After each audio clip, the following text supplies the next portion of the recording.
3 months of your salary. That's what they told you to spend to prove you loved someone. That number wasn't a tradition. It wasn't ancient. It wasn't wisdom passed down through generations. It was invented by an advertising agency to make you spend more. And you obeyed it, because they got to you in the one place you never think to defend. Your heart. For most of human history, nobody proposed marriage with a diamond. In the 1930s, fewer than 1 in 10 engagement rings in America contained a diamond at all. People used rubies, sapphires, pearls, a plain band, or nothing.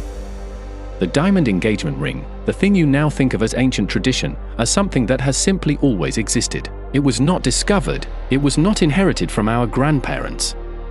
It was manufactured. Not the stone. The tradition.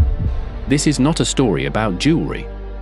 It is a story about how one company took a rock that is far more common than you were told, convinced an entire planet that owning it was proof of love, and made sure you could never sell it back. The most successful lie of the 20th century was not told by a government. It was told by an advertising agency. Let's go back to the beginning. In 1888, in South Africa, a company was formed called the Beers Consolidated Mines. Its founder was a man named Cecil Rhodes. At that moment, something inconvenient was happening for anyone who owned diamonds. Enormous new diamond deposits had been discovered in South Africa. For most of history, diamonds had come from a few riverbeds in India and Brazil, and the entire world's yearly supply amounted to just a few pounds. That scarcity was real. But the South African mines changed everything. Suddenly, diamonds were pouring out of the ground by the ton.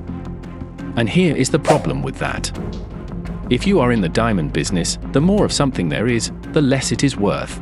If all those diamonds hit the market freely, the price would collapse, and a diamond would be worth about as much as a pretty piece of glass. So the men who owned the mines made a decision that would shape the next 100 years. They would not compete. They would merge into a single entity, powerful enough to control the supply of the entire world.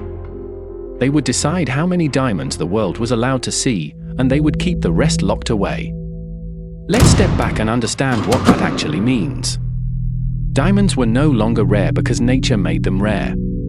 They were rare because a company chose to make them rare.